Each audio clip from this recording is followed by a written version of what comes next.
everyone, and welcome back to Be Like Christ. I hope you had fun. Hopefully you read Joshua chapter 15. There's 63 verses. It's a long chapter and definitely a detailed chapter. We'll talk about that in our outline section, but our outline is somewhat concise, and you'll see why in a little bit. When did the events of Joshua chapter 15 take place in history? About 1450 BC and the following 5 to 7 years. That's where most people place the conquest of the land of Canaan.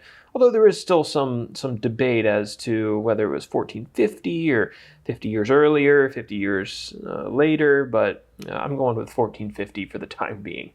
Okay, who are our characters? Joshua is our main character. We've been talking about him for a while. He's the person who the book is named after. He's the leader of the Israelites, and God selected him to be the leader. We're also going to talk about Caleb.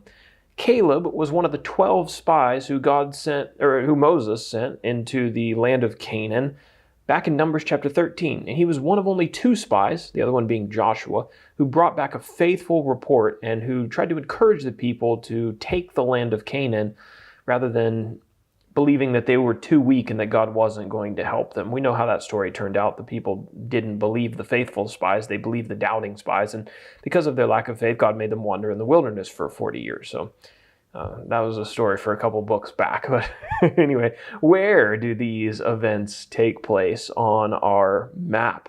The Israelites were camped at Gilgal, according to chapter 14, verse 6. Joshua chapter 15 describes the land that was allotted to the tribe of Judah on the west side of the Jordan River, and it was quite a considerable land. Now, as we move over to our outline, you might be shocked at how short it is considering how long this chapter is, but we'll explain that in a second.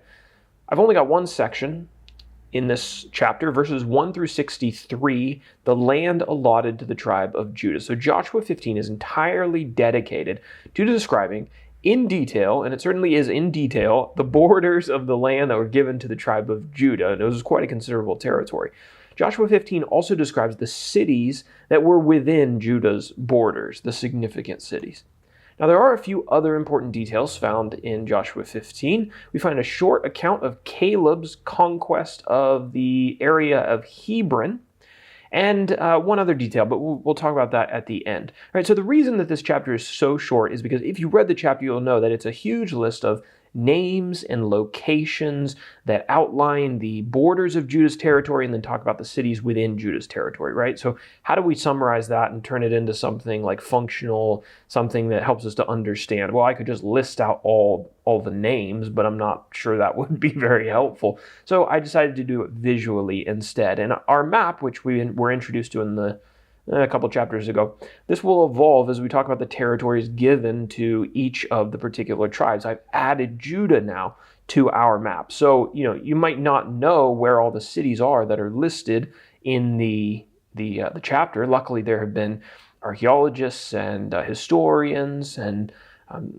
all kinds of people who have worked to identify those places and have helped us to understand where that territory was. So you'll see up at the top of the map, Eastern Manasseh, half the tribe of Manasseh got their land up there, Gad below them, and then Reuben below them. We talked about them a couple chapters ago. Now Judah is the first on the west side to receive their inheritance, and it's all the way down in the south, in Canaan, in the hill country along the western side of the Dead Sea, and then down into what's known as the Negev.